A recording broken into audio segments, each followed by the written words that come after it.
Donc bonjour à toutes et à tous et bienvenue à tous à ce webinaire. Donc je me présente, Émilie Mendès, moi je suis coordonnatrice territoriale au sein de l'Agence régionale de l'orientation et des métiers et je vais animer donc ce webinaire qui ce matin est dédié au métier du bâtiment. Donc, juste un rappel pour vous dire que durant tout le mois de mars, l'Agence régionale de l'orientation et des métiers donc, met en place une série de webinaires afin de présenter à la fois les filières et aussi donc, les métiers qui les composent. Donc, ce webinaire donc, va se dérouler en 5 parties. Donc, on aura une première partie donc, sur de quoi parle-t-on, une seconde partie qui permettra de présenter le secteur du bâtiment, une troisième partie avec des témoignages d'ambassadrices, métiers et formations pour apporter un éclairage donc sur les métiers du bâtiment et les formations aussi qui en découlent. Et donc une quatrième partie qui consistera à présenter la plateforme Destination Métier, donc la plateforme numérique de l'Agence régionale de l'orientation. Et enfin, un temps donc dédié aux questions-réponses. Donc, pour débuter donc, ce webinaire, un petit rappel par rapport au métier. Quand on parle de métier, on parle aussi d'entreprise et de secteur d'activité. Donc, l'entreprise, rappelez que c'est une organisation humaine qui produit à la fois des biens, comme par exemple une voiture, un jeu vidéo en ligne, ou des services, comme par exemple un cours de conduite ou d'informatique.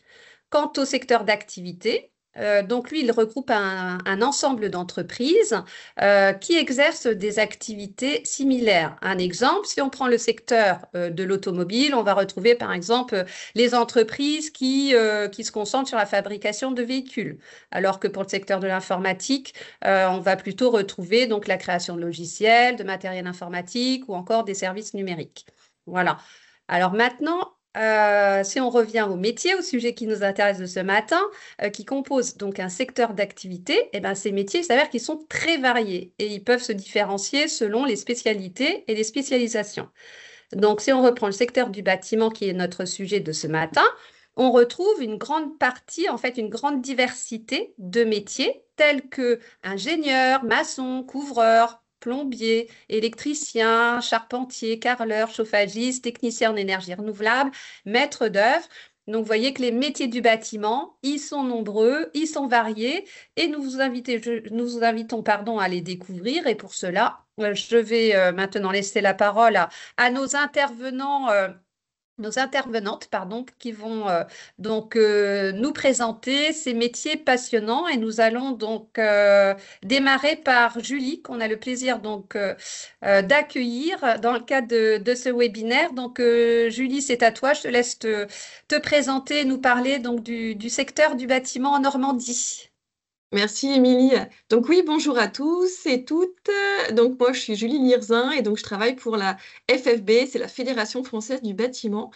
Et donc je vais vous faire une présentation un peu globale du coup de l'ensemble du secteur avant de passer la parole à nos deux intervenantes. Je te laisse cliquer Émilie. Ouais, super.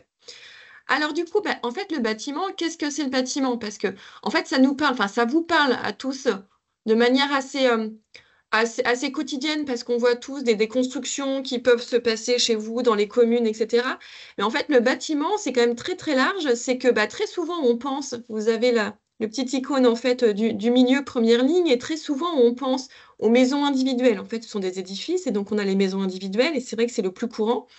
Mais le bâtiment, c'est aussi la construction de logements, par exemple des logements collectifs, des résidences.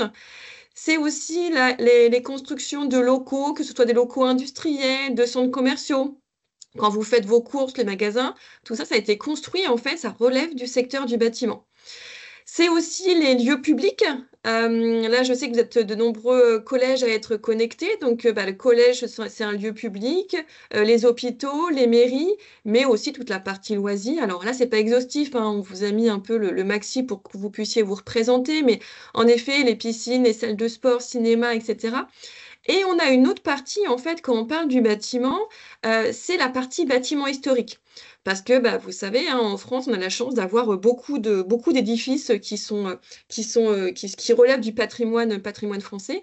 Et donc, du coup, bah, en effet, la restauration, rénovation de bâtiments historiques, c'est aussi des personnes qui travaillent dans le bâtiment qui s'en chargent. Et donc voilà, donc le secteur du bâtiment, c'est celui-ci. Et si je déroule un peu plus sur la petite frise là qui est en bas, qui remonte, ça ici, ce sont les différentes étapes, on va dire ça, les différentes étapes qu'on retrouve dans le bâtiment. En fait, la première étape et celle qui vous parle le plus, c'est la construction. Parce qu'en effet, construction, c'est on part d'un terrain vierge, un terrain nu, et on va y construire quelque chose. Donc un édifice, que ce soit une maison ou, je ne sais pas, un hôpital, un collège. Donc ça, c'est la construction. On reparlera des métiers après, mais ça, c'est l'étape de la construction. Une fois qu'on a la construction a commencé, c'est que bah, forcément, on va se poser la question de l'aménagement. Donc l'aménagement, c'est très large aussi. C'est l'aménagement, certes, intérieur en termes de décoration, et c'est souvent ce à quoi on pense, mais c'est aussi bah, comment est-ce que je vais positionner mes pièces à vivre ou mes pièces, je ne sais pas, du magasin ou de l'atelier de production que je vais construire. Et donc, du coup, ça fait appel à d'autres métiers du bâtiment qu'on va revoir aussi derrière. On a aussi la partie entretien. Et cette partie-là, elle est très importante parce qu'on n'y pense pas forcément quand on n'est pas, comment dire, dans un entourage du bâtiment, on n'a pas comment dire, les parents, les oncles qui y travaillent. Mais l'entretien, c'est aussi, bah, en fait, un bâtiment, à un moment, il a un cycle de vie et à un moment, on doit réintervenir dessus pour pouvoir l'améliorer, le rénover, en fait, l'entretien. Et c'est vrai qu'on a beaucoup de demandes des entreprises qui interviennent sur l'entretien des bâtiments, quel que soit le bâtiment, encore une fois, que ce soit le collège quand vous avez des restaurations de collège ou des maisons. Entretien. On a ensuite l'étape qu'on appelle la restauration. Et la restauration, en fait, celle-ci, elle est à mettre un petit peu à l'écart. C'est qu'elle concerne vraiment les bâtiments historiques que j'ai évoqués tout à l'heure. C'est que bah, très souvent, vous savez, on a par exemple la mairie. Enfin, l'exemple vraiment le plus classique, c'est la mairie de la commune qui a été construite avec de la pierre. Des matériaux en fait nobles du patrimoine et on a besoin de la restaurer. Donc du coup, on fait appel à des entreprises du bâtiment pour ça. Et le dernier maillon de ma chaîne, c'est la déconstruction. Alors, on a voulu vraiment mettre déconstruction et non pas démolition. Et ça, c'est important. Je vous en reparlerai un petit peu dans les slides d'après, mais c'est que dans le bâtiment, c'est vraiment pour nous primordial, pardon, de se dire, en fait, quand le bâtiment a assez vécu et il a fini son cycle de vie, on fait en sorte de le déconstruire par morceaux, et ce qui veut dire que derrière, on va trier les différents déchets. Donc, on va récupérer d'un côté, alors je sais pas, je vous dis d'un côté la maçonnerie, d'un côté le bois, d'un côté le fer, etc., la ferraille, etc. Et en fait, on est vraiment dans une dynamique aujourd'hui du bâtiment, on est dans une dynamique de économie circulaire vertueuse pour l'environnement. Donc, c'est pour ça que c'était important d'aller jusqu'au bout de la déconstruction. Je te laisse expliquer, Émilie. J'étais un peu longue, mais c'était important. Non, mais c'est parfait. On voit que le bâtiment est présent effectivement partout, hein, qui touche tous les aspects de notre vie quotidienne. Donc, on continue avec quelques chiffres. Ouais, je vais être rapide sur les chiffres. Hein. Je sais qu'en général, c'est pas celle-ci que vous préférez. En Normandie, c'est juste que vous ayez conscience qu'il y a à peu près, enfin même un peu plus que de 27 000 entreprises qui travaillent dans le bâtiment, quel que soit le métier. Promis, on vous en parle après. Donc 27 000 entreprises.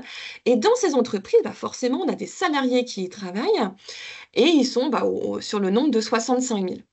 Et après, je vous ai mis en fait la carte de la Normandie, parce que du coup, là-dessus, ce que je veux vous faire passer comme message, c'est que les entreprises du bâtiment, elles sont, donc les 27 000, elles sont en très grande majorité de petite taille. C'est de 1 à 10 salariés, la majorité. Et elles sont réparties sur l'ensemble du territoire de Normandie, donc c'est-à-dire sur tous les départements, toutes les communes. Vous avez forcément près de chez vous, à moins de 10 km, une entreprise de plomberie, d'électricité, de maçonnerie, de charpente. En fait, il y a une vraie proximité dans le maillage territorial. On appelle ça comme ça dans notre jargon. Et ce qui est important derrière ça comme idée, c'est que vous, à un moment, si vous vous projetez sur des métiers du bâtiment, c'est de se dire que d'office, quel que soit le métier que vous choisirez dans le bâtiment, il y aura forcément une entreprise de ce secteur, bah, pas très très loin de chez vous. Donc ça, c'est important.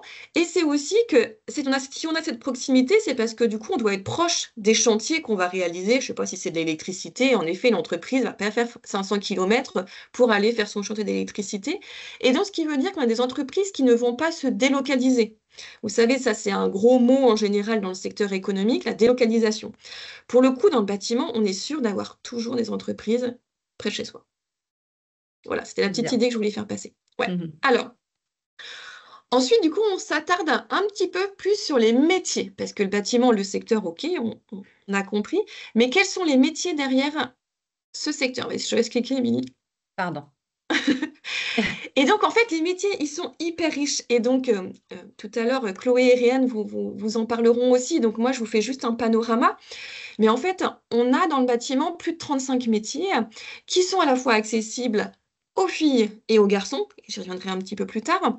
Et là, je vous ai juste mis une espèce de petite marguerite avec les principaux. Donc, en effet, on commence souvent par la maçonnerie parce que le maçon, c'est lui qui va poser les fondations, enfin faire en sorte que le bâtiment tienne correctement dans le sol, si je dois dire ça de manière la plus simple possible, et de monter les murs.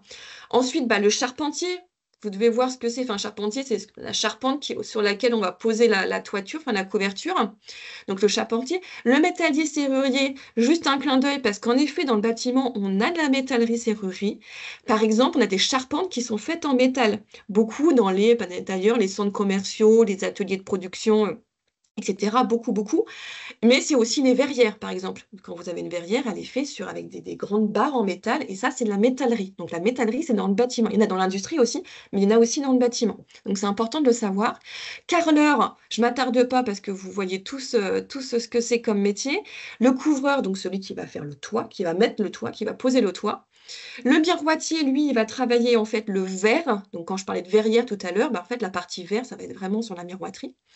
Le grutier, Chloé pourra en reparler tout à l'heure, donc vraiment sur les gros chantiers. Le plombier, pareil, vous voyez ce que c'est le plombier, et souvent il a aussi la fonction de chauffagiste. Émilie l'évoquait tout à l'heure, c'est hyper important le chauffage, que ce soit dans une maison ou dans un bâtiment plus gros. Le chauffage et toute la partie énergie renouvelable qui va derrière. Électricien, peintre, et voilà. Il y en a beaucoup d'autres, mais du coup, c'était juste les principaux pour le moment. Et on vous a mis des liens après en fin de webinaire sur lesquels vous pourrez aller sur le bâtiment.fr pour vraiment explorer l'ensemble des métiers plus profondément. Hein, Julie, et je te laisse poursuivre, hein. On reprend Ouais. la présentation donc sur les atouts dans le secteur du bâtiment. Ouais, on vous a préparé une slide sur les atouts du secteur, en mettant sept, pardon. Et donc, en effet, le premier, et Romain, dans le témoignage, en parle, c'est que, en fait, on a la chance qu'on a des métiers qui sont vraiment très variés, concrets et qui ont du sens. En fait, comment dire, on fait quelque chose de ses mains, et donc, du coup, il y a un ouvrage, il y a une réalisation, pour le coup, donc, du coup, il y a souvent une forte fierté des salariés qui travaillent dans le bâtiment, c'est que l'ouvrage, il est là et qui ont du sens. C'est-à-dire qu'on est aussi là pour apporter, alors que ce soit une habitation ou un magasin, centre commercial ou un atelier de prod, du bien-être à ceux qui vont occuper le bâtiment, en tant que particulier dans sa maison ou aussi en tant que salarié quand je vais travailler. Donc ça, c'est important et c'est vraiment ce qui ressort. Les métiers sont variés parce qu'en effet, on a un panel, on l'a vu tout à l'heure. Le deuxième point, c'est les nouvelles technologies. Ça, en effet, Romain ne l'évoque pas trop, mais en fait, de plus en plus, depuis une bonne quinzaine d'années, le bâtiment, en fait, on s'est vraiment équipé par exemple, je vais vous parler de scans 3D qui permettent de vraiment de refaire l'ensemble du relevé des points comment dire, d'une pièce. J'essaie de le faire assez simple. On a aussi le BIM. Le BIM, chez nous, ça veut dire qu'en fait, demain, on construit un bâtiment et en fait, on l'a sous format virtuel numérique et on sait exactement sur la maquette numérique où va se situer tel mur, où va passer tel câble électrique, etc. Donc du coup, ça, c'est vraiment de la technologie, c'est-à-dire qu'on n'est plus avec la planche de dessin comme on l'était il y a 30 ou 40 ans, c'est qu'on a vraiment très, très fortement évolué. Les drones aussi, les couvreurs, vous savez, ceux qui font le toit, souvent maintenant, ils sont équipés d'un drone, ça leur permet d'aller vérifier s'il y a une fuite ou pas et à quel niveau elle se situe. Donc on a vraiment beaucoup d'outils comme ça qui n'arrêtent pas, en fait, de venir enrichir le secteur. Ensuite, j'ai mis un quotidien riche en rencontres. Et ça, c'est vrai que Romain l'évoque, c'est que, en fait, quand vous êtes sur un chantier, bah, vous allez croiser alors déjà, tous les autres corps de métier. C'est-à-dire que, je sais pas, si vous travaillez dans une entreprise d'électricité, vous allez croiser pas forcément ceux qui travaillent sur la partie chauffage, etc. Donc, du coup, vous allez faire vraiment des connaissances. Et chantier, bah, en général, il dure autour d'un an ou plus. Donc, du coup, voilà, rencontrer d'autres personnes, mais aussi les clients, parce que forcément, d'un chantier à l'autre, ce ne sont pas les mêmes clients. Donc, c'est très, très riche en termes de rencontres et sociales. Le quatrième point, ce sont les conditions de travail qui sont toujours meilleures. Et ça, c'est un peu comme la technologie, c'est que de plus en plus, hein, le bâtiment, hein, forcément, pour nous, c'est vraiment important de faire en sorte que les salariés soient le mieux possible en termes d'ergonomie aussi de travail. Et donc, on a un organisme qui s'appelle l'OPP-BTP, qui est chez nous, mais ne le retenez pas, qui est là vraiment pour nous aider pour améliorer tout ça. Compatible avec la vie personnelle, et ça, c'est vraiment pas négligeable, hein, je le vois souvent, c'est que ben, on a la chance quand même de ne pas travailler le week-end, donc par rapport à d'autres secteurs, mais je voudrais pas en citer pour entrer en concurrence, mais on travaille vraiment pas le week-end, et les horaires d'une journée, en général, on commence assez tôt le matin, mais pour autant, du coup, les salariés finissent bah, vers 4h30, et donc du coup, bah, c'est plus facile d'aller récupérer les enfants à l'école, etc. Donc c'est vrai que c'est pour ça qu'on met que c'est compatible avec la vie personnelle, et c'est un vrai atout. Le sixième, c'est un ascenseur social, le comportement avant tout. C'est que, bah, en effet, si vous avez la niaque, la motivation, l'engagement, l'implication, bah, en fait, clairement, le bâtiment, c'est vraiment un secteur, quel que soit le métier, où, en fait, bah, vous allez pouvoir commencer sur un poste, peu importe le poste, et monter tout doucement, chef de chantier, Romain en parlait tout à l'heure, chef de chantier, conducteur, et puis, à un moment, et c'est mon septième point, c'est que bah, en fait, c'est la possibilité dans le bâtiment, et c'est quasiment le seul secteur où vous pouvez, si vous travaillez et que vous êtes impliqué, devenir votre propre patron. Et ça, je le vois, on a une cérémonie la semaine prochaine où on récompense tous les champions normands des diplômes du bâtiment, c'est-à-dire du CAP au BTS sur que ce soit de la maçonnerie, électricité, plomberie. On a vraiment des champions normands. Et ben, on sait qu'ils ont vraiment énormément bien travaillé, ils ont l'engagement, le savoir-être, et que demain, il y a de grandes chances que dans 5, 10, 15 ans, ils reprennent une entreprise. Et donc, ils deviennent leur propre patron.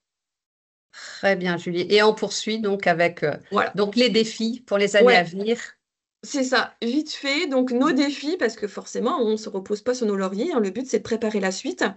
Donc, préserver notre planète, c'est que ce que je vous disais tout à l'heure sur la déconstruction, c'est vraiment hyper important pour nous de penser, d'être toujours innovant, à la fois dans l'organisation de travail, mais aussi les matériaux les plus bas carbone possibles qu'on utilise, le tri des déchets, on l'a évoqué aussi. Conjuguer le bâtiment au féminin, parce que j'imagine qu'il y a des collégiennes derrière les caméras. Sachez que dans le bâtiment, c'est de mieux en mieux. Et vous voyez, on n'est que des femmes autour du webinaire ce matin. On a 13% de salariés femmes dans le bâtiment. Sans blague, c'est vraiment de mieux en mieux. Et vraiment, voilà, je m'adresse aux jeunes filles. Si à un moment vous dites, bah ouais, tiens, pourquoi pas le bâtiment? J'y ai pas pensé, mais pourquoi pas? Essayez et vous verrez qu'en général, enfin même tout le temps, les filles sont bien meilleures dans les promotions que les bâtiments. En général, elles s'en sortent beaucoup mieux que les garçons. Donc vraiment, faites sauter tous les verrous que vous pouvez avoir psychologiques. Et le dernier point, c'est être à la pointe de l'innovation, mais j'en ai déjà parlé, c'est la partie un peu technologie, les scans 3D, etc. Enfin, toute la partie facilitante. Très bien. Voilà. Oui, Julie. Donc, de beaux défis en tout cas en cours et à venir. En tout cas, un grand merci, hein, Julie, pour cet éclairage très concret et cette présentation détaillée du secteur du bâtiment. Je vous Merci. propose de poursuivre et de laisser place maintenant à nos deux ambassadrices métiers et formation. Donc, je vais laisser la parole à Chloé Valette qui est donc co-dirigeante des entreprises Valette et Seba. Donc, c'est à toi, Chloé. Oui, merci à toutes les deux. Bonjour à toutes et à tous. Je vais redire un certain nombre de choses qui ont été dites précédemment, puisque Julie, tout ce qui a été dit, clairement, c'est ce que je vis au quotidien à travers les profils que je rencontre, à travers les jeunes qui grandissent dans nos structures et sur la réalité du terrain. La vidéo, c'est exactement ce que l'on vit. Je vais présenter nos entreprises. J'ai deux entreprises qui sont spécialisées notamment dans le gros œuvre et la maçonnerie. Et donc, c'est vraiment précis sur ce que l'on fait au quotidien sur nos chantiers. Pour revenir sur mon parcours, moi, je suis issue d'un parcours assez standard, je dirais, sur un bac scientifique que j'ai prolongé après sur 2 années de prépa HEC pour intégrer ensuite une école supérieure de commerce.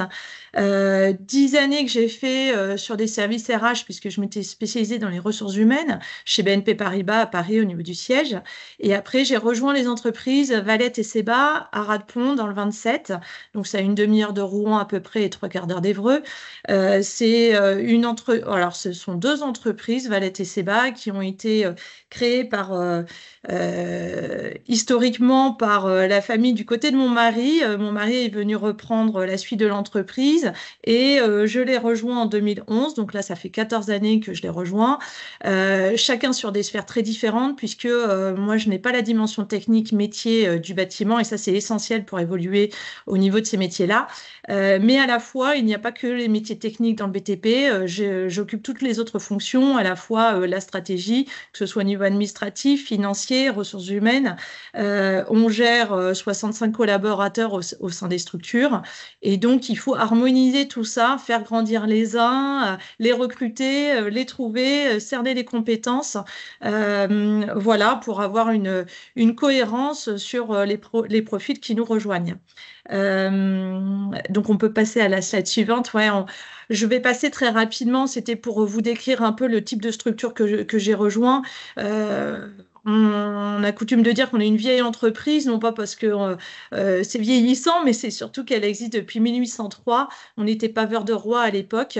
Et les entreprises se sont transmises de père en fils jusqu'à Julien Valette, qui est mon mari, qui porte la 7e génération. Donc, on est l'une des plus anciennes entreprises familiales au niveau de la région. Et on a à cœur de faire perdurer ce savoir-faire et surtout ce type d'entreprise. C'est ce que disait Julie précédemment. On représente clairement les entreprises du BTP. On n'est pas une multinationale. On reste en local. On embauche une population en local qui est au maximum à une demi-heure de route de chez nous. Et on travaille en local. Nos chantiers, globalement, c'est entre l'Eure et la Seine-Maritime.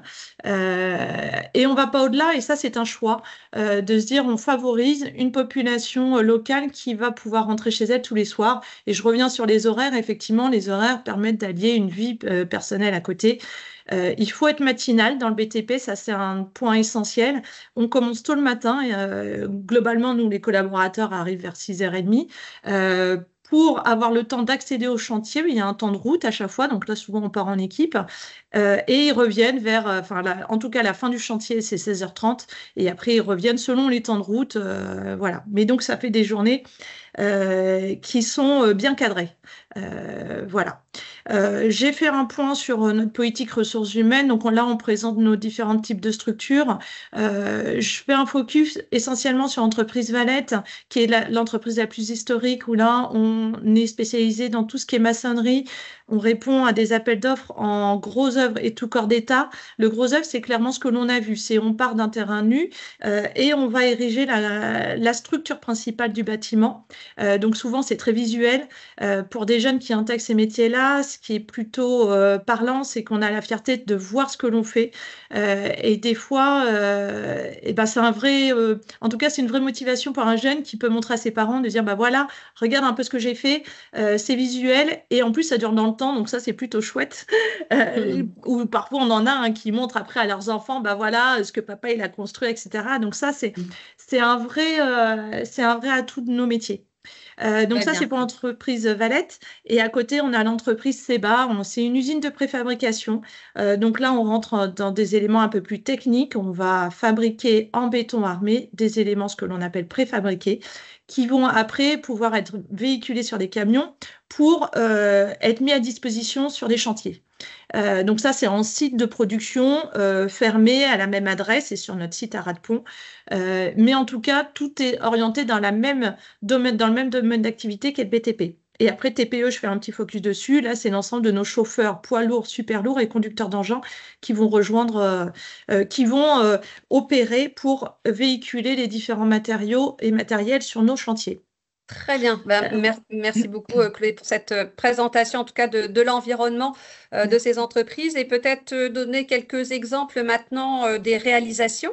ouais. Euh, Alors, voilà, je pense Ouais. que là, on a des exemples de bureaux. Je vous laisse poursuivre. Je te laisse poursuivre, Chloé. En fait, là, l'idée, c'était de vous montrer visuellement, parce qu'on a beau parler, en fait, c'est important de voir concrètement ce que l'on y fait. Là, on a deux représentations de bureaux qui restent dans le secteur rouennais. On va pouvoir montrer les autres slides. C'est vraiment du visuel, hein, histoire de vous montrer. Là, le collège de Fleury-sur-Andelle, le collège de Romilly-sur-Andelle. En fait, ce qu'il faut retenir, c'est que dans le BTP, ce qui est chouette aussi, c'est qu'on travaille pas que dans le même secteur d'activité. Donc, une fois, vous allez construire un collège, une autre fois, ce sera pour un secteur industriel. Et il y a une autre slide derrière. Voilà, là, j'ai mis sur le secteur médical. En fait, des images, des représentations de chantier, j'en ai beaucoup et dans tous les secteurs d'activité. Donc, c'est ce que je voulais indiquer voilà, dans le message. Et l'autre chose aussi, là, on voit des monuments qui sont assez conséquents. En fait, il n'y a pas que ça. Il y a aussi des tout petits chantiers. Et c'est pas parce que c'est un petit chantier que c'est pas intéressant. Au contraire, bien souvent, c'est beaucoup plus technique. Des fois, il y a des problématiques d'accès au chantier quand on est en hyper centre-ville. Et donc, chaque chantier est différent. Les équipes sont différentes. C'est ce qui fait une vraie variété d'interventions pour les jeunes qui nous rejoignent. Et les techniques utilisées vont être différentes selon les typologies de chantier. En fait, il y a une dimension technique très forte où effectivement, ce que disait la personne sur la vidéo, eh ben, on ne demande pas d'avoir que des gens costauds physiquement. Voilà. En fait, ce qu'il faut avant tout, avant de construire, c'est réfléchir en amont. Sinon, c'est comme ça qu'il y a des erreurs. Et rattraper une erreur dans le PTP, c'est un peu compliqué. Ça coûte vite très cher. Donc voilà. Donc, ils font beaucoup de bon sens. Il faut avoir envie de travailler en extérieur. Ça, c'est essentiel. Et je crois Oui. oui, pardon, collègue, je crois que vous avez aussi deux belles histoires à nous Ouais. raconter de collaborateurs au sein de votre entreprise. Est-ce que tu peux nous en dire Ouais. quelques mots? Oui, Merci. oui, j'ai extrait alors des parcours, des beaux parcours, on en a beaucoup. En fait, ça représente réellement enfin, globalement la réalité de ce qui se passe dans nos entreprises. En fait, on a des parcours de vie assez extraordinaires et des évolutions possibles très fortes. J'ai présenté deux profils très différents. Nicolas Trottin, qui est notre directeur de travaux actuel, et Maxime, qui est maçon. Nicolas, il nous a rejoint au début en job d'été pour voilà, et entretien du site. Voilà, il ramassait la pelouse, etc. Sur des petites missions, il cherchait un job d'été en fait pour financer ses études. Et il a découvert l'entreprise. Et après, il est revenu l'année suivante parce que vraiment, ça lui avait plu. Et puis là, il a commencé à se dire, ah, mais le BTP, ça m'intéresse. J'ai bien envie de poursuivre dans le domaine. Lui, il sortait d'une formation en géographie qui avait pas grand-chose à voir avec nos métiers. Et en fait, c'est la découverte du terrain qui l'a intéressé. Donc nous, on lui a dit, bah ok, dans ce cas-là, on peut t'accueillir pendant 1 an. Il voulait se laisser le temps de la réflexion sur son orientation future. On l'a accueilli pendant 1 an. On lui a dit, ben, tu iras sur les chantiers parce que c'est essentiel pour découvrir la technique de nos chantiers en propre. Il a fait 1 an et en fait, il a adoré cette année-là. Il devait intégrer derrière une école d'architecte et en fait, il a réorienté tout son projet professionnel en se disant, bah, en fait, moi, ce que j'aime, c'est le chantier. Il a intégré un BTS bâtiment. Il a excellé dans sa formation. Il est sorti casque d'or. Julie en parlait tout à l'heure. Et en fait, il est sorti premier au niveau régional. Et donc, ça lui a ouvert, à l'issue de ça, l'accès à une école d'ingénieur qu'il a intégrée. Et là, il a rejoint nos bureaux en tant que conducteur de travaux. Donc, il avait la connaissance technique chantier et clairement, il était hyper apprécié de tous parce qu'il avait cette dimension-là. Et ensuite, on l'a fait grandir sur un poste de directeur de travaux où il manage une équipe de conducteurs de travaux à présent. Nicolas, il reste jeune et c'est un beau parcours d'évolution et clairement, tout est possible à partir du moment où la personne en veut et elle est passionnée par le métier. Ne pas avoir envie de griller les étapes non plus. J'ai beaucoup de jeunes qui veulent arriver directement directeur de travaux sans être passés par les étapes intermédiaires. Ça ne marche pas. Voilà, le chantier, il faut y être passé pour avoir une valeur ajoutée à apporter, pour être respecté des chefs de chantier. Voilà, c'est essentiel. Et après, parce qu'on n'a pas trop de temps non plus, j'essaie de me canaliser. Je parle de Maxime. Maxime, il est maçon. Je l'ai découvert en premier entretien dans un CFA du bâtiment. C'était à Rouen. Il voulait réorienter sa vie. Voilà, il n'avait pas trop fait d'études jusqu'à présent. Il était assez âgé et il se dit que le BTP, c'est peut-être son domaine d'activité. Il est intéressé. Et donc, il réintègre, à plus de 20 ans passés, un CAP maçonnerie. Je le vois en entretien, je suis pas très convaincue par le profil. Bon, et je me dis, comme souvent, je me dis, bon, je lui donne sa chance et on verra. Et donc, ça, c'est souvent comme ça que ça commence, parce qu'au début, on ne se connaît pas. Et souvent, je dis, bon, on va voir si on arrive à faire un parcours de vie ensemble.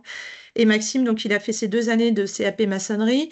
Non sans mal, Maxime, il a un profil un peu fougueux, il faut un peu le canaliser. J'ai joué les mères de famille, voilà, parce que des fois, on a beaucoup de jeunes qui n'ont pas le lien familial, qui connaissent pas les métiers, qui connaissent pas les attendus, donc être à l'heure le matin. Ne pas oublier, c'est ce qu'on appelle les EPI, c'est ce qu'on fournit, le pantalon, le blouson, le casque, les lunettes, voilà. Ça, c'est essentiel pour maintenir la sécurité. Bon, donc, il fallait recadrer un peu Maxime de façon régulière. Et en fait, Maxime s'est révélé dans le CAP maçonnerie. Il a adoré. On lui a fait confiance aussi. Ça lui a permis de grandir. À l'issue de son CAP, il a voulu poursuivre. Il a intégré un deuxième CAP en béton armé du bâti. Et puis à l'issue de ça, puisque ça marchait très bien au niveau scolaire, bah, il a poursuivi. Puis nous, on l'a accompagné. Donc là, il a fait un BP maçon. Et à l'issue de ça, il voulait encore continuer. Je lui ai dit non, Maxime, là pour le coup, c'est très bien. Donc on l'a embauché, il est maçon chez nous et clairement, son parcours n'est pas terminé. Il a une forte évolution qui lui est attendue, hein, on en a déjà parlé sur un poste de chef d'équipe. L'objectif à terme pour Maxime, ce sera d'accéder au poste de chef d'équipe, au chef de D'accord. chantier. Très Voilà, bien. donc 2 beaux parcours qui Mm. prouvent que tout est possible, quelle que soit la formation, et qu'on sait Mm. accompagner, on sait former et on sait faire grandir.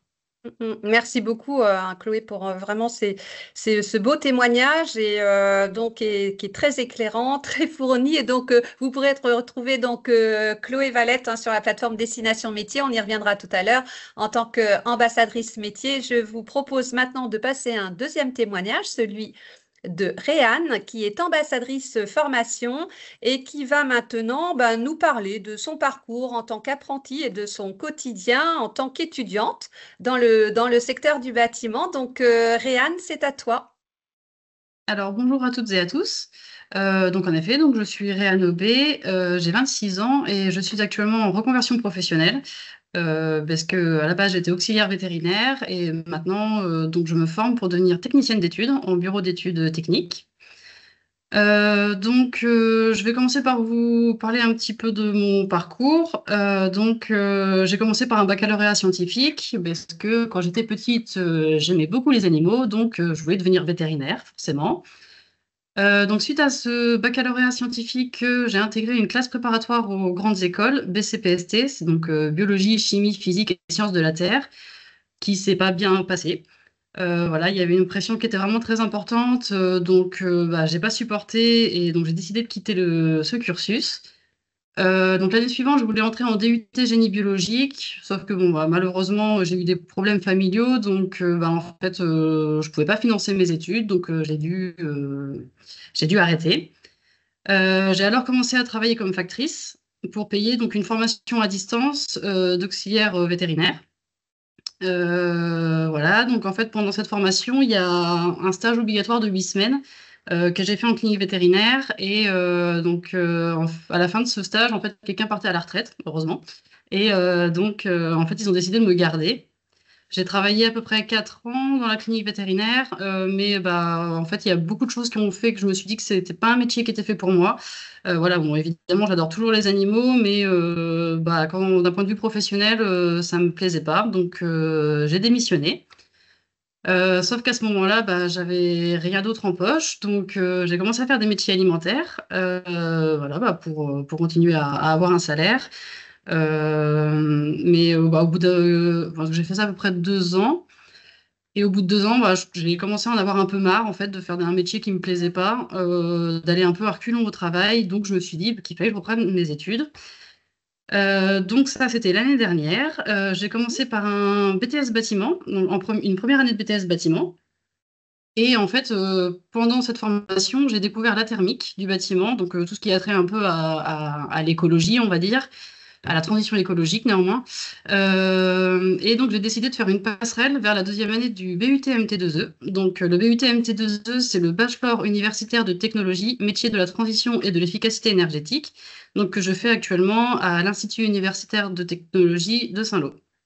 D'accord. Est-ce que vous pouvez nous parler, enfin, Chloé, pardon, Réane, est-ce que tu peux nous parler un petit peu du contenu de cette formation? Est-ce qu'on peut faire ensuite les poursuites après le bachelor MT2E? Alors oui, donc après le bachelor MT2E, donc on peut poursuivre ses études, donc en master ou en diplôme d'ingénieur, parce que voilà, le but MT2E en fait c'est un bac plus 3, donc on peut aller jusqu'à un bac plus 5, donc en ingénieur ou en master, ou sinon on peut directement commencer à travailler donc dans différents domaines. C'est ce qui est bien en fait, c'est que c'est une formation qui amène vers différents métiers. Donc, notamment comme moi, technicienne d'études en bureau, on peut faire du diagnostic immobilier. Donc, je ne sais pas si vous en avez un petit peu entendu parler. Par exemple, quand on loue ou on achète une maison, en fait, on a besoin d'un DPE, donc d'un diagnostic de performance énergétique, en fait, qui indique un peu toutes les consommations qu'il peut y avoir dans le bâtiment, s'il y en a beaucoup ou pas. Donc ça, c'est un métier qui est accessible. On peut aussi développer toutes les énergies renouvelables, donc travailler auprès d'EDF, par exemple, ou ce genre d'entreprise notamment.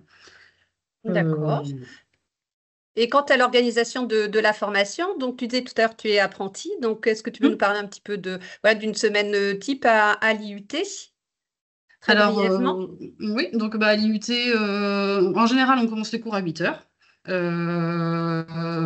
Voilà, donc en fait, il y a différents types de cours. Donc, on va avoir les cours magistraux, les TD, donc c'est-à-dire les travaux dirigés, qui sont ni plus ni moins que des exercices en fait sur les cours magistraux, des TP, donc des travaux pratiques, là qu'on va faire sur des bancs d'essai, comme des moteurs par exemple, des pompes à chaleur, ou on peut voir des centrales de traitement d'air. Enfin voilà, il y a vraiment beaucoup de choses intéressantes à ce niveau-là. Et les SAE, donc là, c'est des projets, en fait, c'est des mises en situation professionnelle pour rendre un peu plus concrète ce qu'on voit en cours. Voilà, donc ça, ensuite, en plus des cours qui commencent à 8 heures, on a une pause déjeuner d'1 heure, 1 heure et demie en général, à peu près. Donc, Très bien. à peu près, on finit vers midi et demi, on reprend à 13h30, 14h, et on finit souvent les cours à 16h30, 18h. Sauf le jeudi, en général, ils essaient de nous donner notre jeudi après-midi pour qu'on ait un petit peu de temps libre aussi pour nous. Alors, Très ce qu'il faut bien. savoir, c'est qu'en alternance, il faut qu'on fasse 35 heures semaine. Parce qu'en fait, on a un contrat à respecter qui est de 35 heures semaine, donc on ne doit pas faire moins. Très bien. Et en entreprise, alors comment ça se passe, Réane?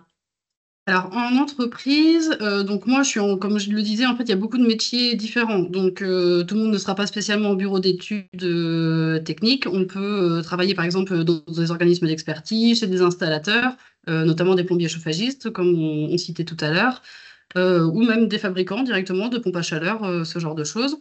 Bon, je ne vais pas trop pouvoir vous parler de ces entreprises-là puisque je n'en fais pas partie. Donc moi, je travaille en effet en bureau d'études techniques. Donc en fait, ça consiste à accompagner des maîtres d'œuvre, des maîtres d'ouvrage, des architectes, en fait, dans la conception du bâtiment avant la mise en œuvre. En fait, c'est un projet en amont de la réalisation du bâtiment, surtout en tout cas. Donc en fait, ça consiste en gros à dimensionner donc tout ce qui va être équipement thermique, comme le chauffage, la ventilation, ce genre de choses. On fait également des études réglementaires, donc je ne sais pas si vous en avez entendu parler. En fait, maintenant, avec la construction de bâtiments, il faut qu'on respecte des normes environnementales. Donc en fait, on fait des études pour voir si la construction du bâtiment respecte bien ces normes.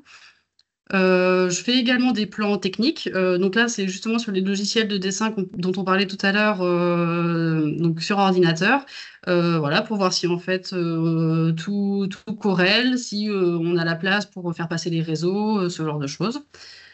Voilà, donc Bien. moi pour le moment, je reste beaucoup en bureau, mais mes collègues, eux, partent par exemple sur le chantier et là, effectivement, ils rencontrent d'autres personnes, d'autres corps d'état de la construction, du bâtiment.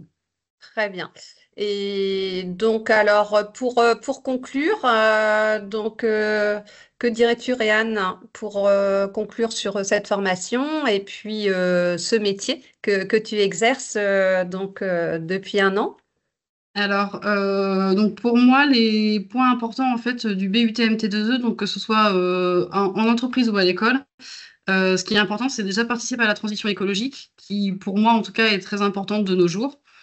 À l'IUT de Saint-Lô, donc c'est également le fait d'accéder à un enseignement de qualité avec des professeurs qui sont bienveillants, qui sont là pour nous faire grandir, pour nous accompagner. C'est également faire de belles rencontres, comme on disait tout à l'heure, parce qu'effectivement, donc on a beaucoup d'intervenants qui viennent aussi à l'IUT, qui viennent d'entreprises en fait, qui sont déjà en poste, qui viennent nous parler un petit peu de leur métier. Voilà, on rencontre vraiment des personnes qui viennent de tout corps d'État, des maçons, des architectes. Voilà, ce sont des métiers qui sont très variés parce que, comme je vous disais, on n'est pas obligatoirement technicien d'études, on peut travailler chez des installateurs, ce genre de choses. Et c'est aussi voilà, travailler avec des outils technologiques qui sont toujours plus performants, notamment les logiciels, donc les logiciels de dessin, les logiciels pour créer les études réglementaires et tout le matériel nécessaire pour faire ces études. Voilà, Euh, merci beaucoup. Peut-être le conseil que vous auriez que tu aurais à donner donc aux élèves et puis au public adulte là qui nous écoute. Alors, donc un conseil, je vous dirais, alors déjà, effectivement, pour revenir sur le fait d'être, enfin, sur la place des femmes dans le bâtiment, j'aimerais préciser que je suis la seule femme, enfin, la seule fille, en tout cas, de ma classe en alternance à l'IUT. Je suis également la seule à avoir un poste technique là où je travaille. Ce qui est un peu dommage parce que voilà, donc en fait, il n'y a pas de préjugés sur les femmes, hein. C'est vraiment ouvert, des métiers ouverts à tout le monde. Et là, par exemple, moi, j'exerce un métier donc, dans le bâtiment, mais qui ne nécessite pas une force physique extraordinaire. Voilà, donc si jamais ça peut être des choses qui vous interpellent, qui vous empêchent de le faire, bah, n'hésitez plus, en fait, il faut y aller. Je vous conseillerais également, bah, voilà, en fait, je sais que ça peut être très stressant de choisir son parcours de formation, surtout là, en troisième notamment, où il faut commencer à choisir l'année prochaine où est-ce qu'on veut aller. Mais voilà, sachez que bah, même si vous vous trompez, bah, en fait, il y a toujours des moyens de se reconvertir. La preuve, moi, j'ai 26 ans et je suis en reconversion professionnelle. Donc, en fait, vous n'êtes pas enchaîné à un métier que vous avez choisi et de toute façon, toute expérience professionnelle est bonne à prendre. Et voilà, si un jour vous avez envie de changer, vous pouvez toujours changer et ce, à n'importe quel âge. Et pour Donc, conclure, mm, comme le dit très bien le livre de Paul Arden, vous pouvez être ce que vous voulez être. voilà, donc c'est important de croire en soi et de d'oser aussi ses envies. Donc un grand merci en tout cas, Réane, pour ce très beau témoignage. Et donc, comme Chloé, vous pourrez retrouver donc Réane sur la plateforme Destination Métier, qui est donc le site de l'Agence de l'orientation et des métiers qui va permettre en fait d'avoir à la fois des informations générales sur les métiers et aussi de prendre contact avec des professionnels comme Chloé, par exemple, ou des étudiants et des étudiantes comme Réane, et également de trouver des stages. Donc, en fait, cette plateforme Destination Métier, elle se présente en trois parties. Hein. Donc, on a à la fois donc, une partie qui concerne l'information sur les métiers. On a une seconde partie donc, qui permet de rencontrer un ambassadeur métier ou de formation, et une troisième partie qui permet de trouver donc, un stage. Sur le premier volet, très brièvement, donc, vous retrouverez de l'information via le site Cléor, hein, qui est de l'information assez générale sur l'orientation ainsi que des fiches métiers, de l'information sur les événements de l'agence et vous retrouverez également des ressources spécialisées dans le secteur du bâtiment. Donc, on a plusieurs supports, plusieurs outils. Pour vous informer sur les métiers, on a à la fois des escape games, donc on en a un sur le secteur du bâtiment. On a aussi des beaux témoignages, comme on a pu en avoir là ce matin, qu'on retrouve sur la plateforme Destination Métier, mais également ce qu'on appelle des guides. Des guides post-troisième, pardon, des guides post-bac et aussi des guides thématiques. Donc, il y en a un qui est également disponible sur la transition écologique avec le secteur du bâtiment qui est abordé aussi à travers ce guide et qui peut vous apporter des informations complémentaires. Nous travaillons aussi avec nos partenaires métiers. Nous avons la chance d'avoir eu ce matin donc la présence de la Fédération française du bâtiment Normandie qui aussi dépose des ressources et un site qui est très intéressant, un recrutement bâtiment. Vous pouvez cliquer donc sur ce lien, vous y retrouverez donc vraiment une mine d'informations donc autour des métiers du bâtiment en Normandie. Alors, nous avons également, comme je vous le disais tout à l'heure, sur un second volet, la possibilité de rencontrer des ambassadeurs métiers ou formation, hein, comme ça a été le cas là tout à l'heure ce matin avec le témoignage de Chloé et Réane. Donc, vous voyez que là, on a quand même plus de 135 ambassadeurs métiers et formation. En gros, ce sont les ambassadeurs formation envers les ambassadeurs métiers qui sont là pour apporter un témoignage. Vous pouvez les solliciter. Donc pour cela, il vous faut créer un compte sur la plateforme Destination Métier. Ça prend 5 minutes et vous aurez accès donc à ce réseau d'ambassadeurs pour vous éclairer dans le cadre de votre parcours d'orientation. On a également, si vous souhaitez réaliser un stage, donc des offres de stage. Donc, on a plus de 70 offres, donc de mini-stages pour les troisièmes. On a des stages aussi de 5 à 10 jours, donc qui sont accessibles pour les élèves, par exemple, de seconde générale et technologique, et des stages aussi plus longs hein, pour donc des lycéens en lycée professionnel ou même des étudiants. Donc, on a jusqu'à des offres de stage qui vont jusqu'à 6 mois, par exemple. Hein. Voilà, pour ceux qui le souhaitent. Donc, pour compléter ces informations, nous avons également donc, voilà, le conseil individualisé, donc, qui est accessible via le numéro gratuit hein, qui s'affiche, sans rendez-vous sur le site de Rouen ou sur rendez-vous donc, sur notre site d'Hérouville. Donc, je vois que le temps passe. On a dépassé un petit peu hein, le timing. J'en suis vraiment désolée. Mais donc, maintenant, on va laisser la place aux questions, s'il y en a. Émilie, je me permets d'intervenir. On a une petite question du collège Zola. Oui. Donc, le collège Bonjour. Bonjour. Donc, je me permets de vous poser quelques petites questions avec les élèves. On en a construit quelques-unes. Je vais vous les passer. On a le premier élève, donc Mohamed, qui a une question à vous poser. Oui, bonjour Mohamed. Bonjour. Quel est le salaire d'un charpentier? Alors, je laisse Julie peut-être répondre ou Chloé? Julie? Alors, on va le faire de concert, je pense, Chloé. En fait, tu sais, la question des salaires, c'est un peu compliqué parce que, en fait, si je dois te donner une réponse globale, parce que je ne vais pas pouvoir te donner un montant précis, c'est que, en fait, sur les métiers du bâtiment, les salaires comment dire, sont très favorables et sont même parfois souvent plus favorables que d'autres secteurs. Donc, du coup, en fait, tout va dépendre aussi de quel poste charpentier que tu fais. Tu vois, si tu es vraiment charpentier sur la peau, si tu vas un peu plus loin, si tu deviens chef d'équipe. Donc, ça peut évoluer. Mais de manière globale, en fait, je vais te répondre que bah, tu vas plutôt bien gagner ta vie. Et en fait, il ne faut pas regarder que le salaire. C'est qu'il y a aussi dans le bâtiment, on a beaucoup de primes à côté. Donc, je ne vais pas te faire inventer des différentes primes de trajet, de panier, de congés, etc. Mais en fait, c'est tout un global. Et après, si tu vas voir sur le site lebâtiment.fr, il y a des fourchettes quand même de salaires qui vont pouvoir t'aiguiller. Alors, en annuel souvent. Mais Chloé, je te laisse compléter. Oui, alors en fait, effectivement, les grilles du BTP, quand on est rattaché à la fédération du BTP, sont clairement avantageuses pour vous. À la fois, le minimum que vous allez avoir en alternance ou en embauche seront supérieurs à ce qui se pratique sur le marché. Alors, sinon, je n'ai pas un montant précis à rajouter, mais effectivement, comme tu l'as dit, il y a plein d'à côté, puisque quand vous êtes en déplacement, il y a des paniers. Quand vous êtes en déplacement, il y a aussi des primes de trajet ou de transport. Donc, il y a plein d'à côté qui vont se rajouter sur un salaire standard à l'embauche. Et tu serais bien au-dessus du SMIC, du coup. Si on peut t'aider, tu serais bien au-dessus du SMIC. Bah, et surtout, au-delà, après, ouais. si tu es tu vois, si tu es bon et tu es engagé, tu es impliqué, tu seras très largement au-dessus du SMIC. Ouais. Merci beaucoup pour cette réponse. Oui. On a aussi Aïcha qui avait une question à vous poser concernant, je crois, les chantiers. Bonjour. Ma question, c'est y a-t-il des chantiers de nuit? Alors moi je veux bien répondre pour ma part. Nous, pas du tout.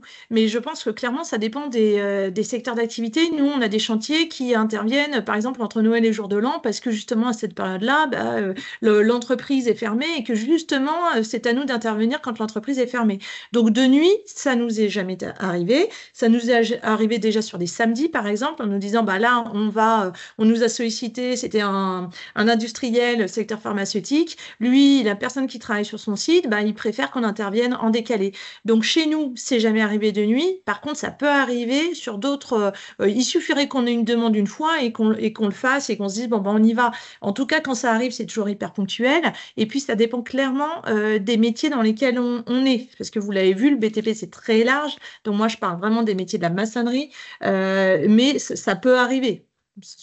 J'ai pas beaucoup d'exemples de ce type, mais ça doit pouvoir arriver. Je sais pas si vous voulez beaucoup. compléter, hein. Je me permets, on a encore 2-3 petites questions. Et, c'est Driss concernant les engins de chantier. Bonjour, moi ma question c'est, dans un chantier, il faut conduire des engins, faut-il un permis spécial? Alors oui, là aussi, je peux répondre puisqu'on en a chez nous. Oui, il y a ce qu'on appelle le CACES. En fait, souvent, nous, on forme les collaborateurs au CACES, tous ceux qui n'ont pas d'appréhension, mais nous, on aime bien former au plus large parce que, en fait, on demande de la polyvalence sur les métiers. Donc, nous, les hommes de métier, globalement, ils vont conduire des mini-pelles, des pelles et des chariots élévateurs. Ça, c'est à minima. Après, il y a tout ce qui est nacelle. Voilà, ça, c'est le basique. Et après, il y a tous ceux qui vont manipuler d'autres engins. Donc, ce qu'on appelle le permis, entre guillemets, c'est en fait un CACES, ça s'écrit CACES, et vous l'avez pendant une durée de 10 ans. C'est CACES R482. Il y en a différentes catégories, il y en a 10 à l'intérieur de ça, parce qu'on est formé soit pour la mini-pelle, soit pour la pelle, soit pour le chariot élévateur, etc. Donc, ça, nous, en tout cas, chez nous, c'est nous qui proposons aux collaborateurs, on les forme et après, c'est une formation. Le CACES, ils le détiennent en propre.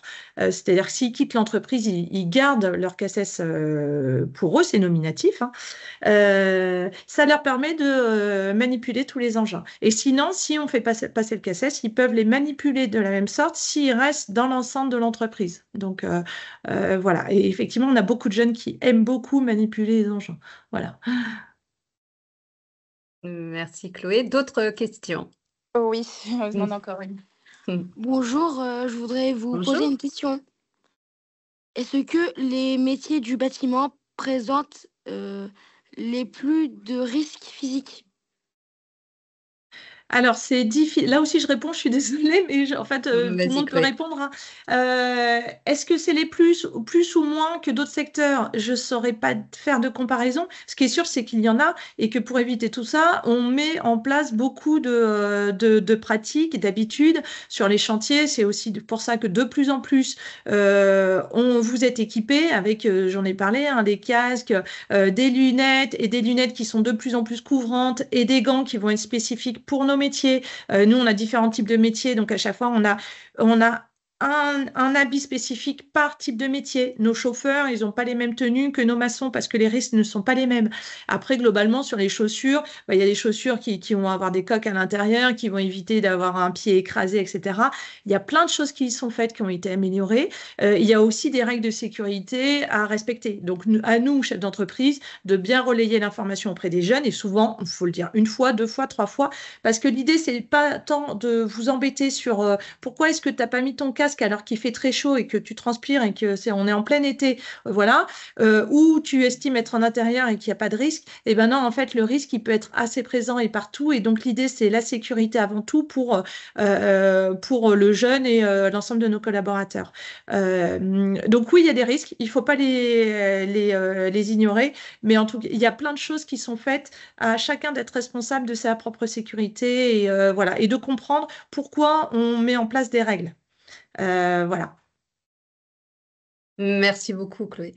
D'autres questions? Oui, on a Connie qui s'interrogeait. Bonjour, Ah, on bonjour. peut avoir ces parcours après la SECPA? J'ai pas compris la question, c'est quel est le parcours après la Ouais. SECPA? Si on peut Demandez avoir si le c'était parcours après possible la dans vos SECPA. présentations. Oui, voilà, on se demandait si avec toutes vos présentations, ces parcours étaient possibles pour les élèves de Ouais. SECPA. Et du coup, je reprends la main, Vas-y, Chloé. Julie. Vas-y. Oui, complètement. Tu sais, en fait, dans les CFA, si vous, vous allez voir près du CFA qui est près de chez vous, ou parfois même dans les lycées, très souvent, ils proposent des stages pour justement les jeunes qui sont en SECPA. Donc, ça va durer une semaine. Enfin, tu vois, vous choisissez le jour, vous faites une convention. Et oui, en fait, moi, quand je fais des présentations auprès des CAP, par exemple, très souvent, je vois des jeunes qui sont issus de SECPA. Ouais. Ouais. Et nous, on a pris des parcours très variés de jeunes. Il y en a qui peuvent être déscolarisés où c'est compliqué. Donc, alors souvent, j'aime bien voir les parents ou l'environnement, voir la motivation du jeune. Donc, je fais toujours un entretien pour bien cerner ce qu'il attend et comment il va s'engager. Mais j'ai eu des jeunes en troisième prépa métier qui me disent, moi, je vais absolument faire ça. Bon, on lui dit, bon, ok, eh ben, tu vas venir chez nous et on va voir si vraiment ça te plaît. Et après, souvent, je demande un engagement. C'est-à-dire que si on poursuit ensemble, eh ben, l'idée, c'est qu'on conclut un contrat et on ne s'arrête pas au bout d'une semaine parce que, ah oui, finalement, c'est fatigant ou ah oui, finalement, l'hiver, il fait froid. Souvent, moi, je mets bien en avant tous les à côté qu'on peut omettre en se disant, bah oui, il faut travailler en extérieur, bah oui, il faut se lever tôt le matin. Mais à partir du moment où on a intégré ça, en fait, on a des super beaux parcours. Et ce, quelle que soit la formation derrière. En fait, ce qu'on va rechercher, c'est un jeune qui aime le métier du bâtiment, qui a la fierté d'être voilà, dans ces secteurs-là, qui a la fierté de construire. Et avec ça, on fait tout, on fait des parcours de vie assez incroyables. Je parle pour mon entreprise, mais je ne suis pas la seule à avoir le même discours et à se dire tout est possible. Moi, j'ai beaucoup, beaucoup de schémas de jeunes qui ont réussi. Donc voilà, il faut trouver l'entreprise qui va vous accompagner, mais clairement, il y en a sur le secteur.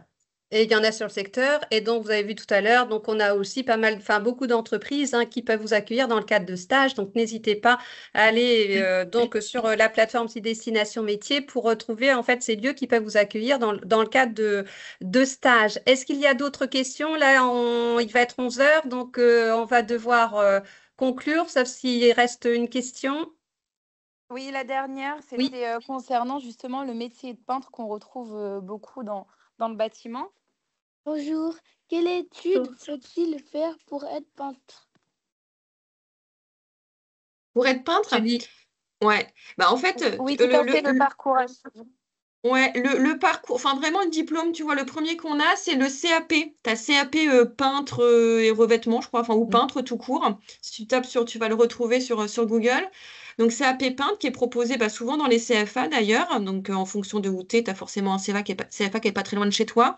Et après ton CAP, tu peux continuer sur un BP. Donc BP, ça veut dire brevet professionnel. Donc tu vois, si tu as envie de continuer après ton CAP, tu as une possibilité aussi d'aller jusqu'au BP. Très bien. Alors, merci beaucoup. Merci pour toutes ces questions. En tout cas, je voulais remercier vraiment tous les participants, bien sûr, nos intervenantes pour ces beaux échanges, ces beaux éclairages de ce matin, pour votre participation à ce webinaire. Comme je disais en introduction, donc vous avez la possibilité de retrouver donc ce webinaire sur la plateforme Destination Métier. Donc, il sera très rapidement disponible. Et puis, il me reste à vous souhaiter une bonne journée. À bientôt sur d'autres webinaires parce que nous avons des webinaires jusqu'à vendredi. Et puis, alors, très bonne continuation à toutes et tous dans vos projets d'orientation.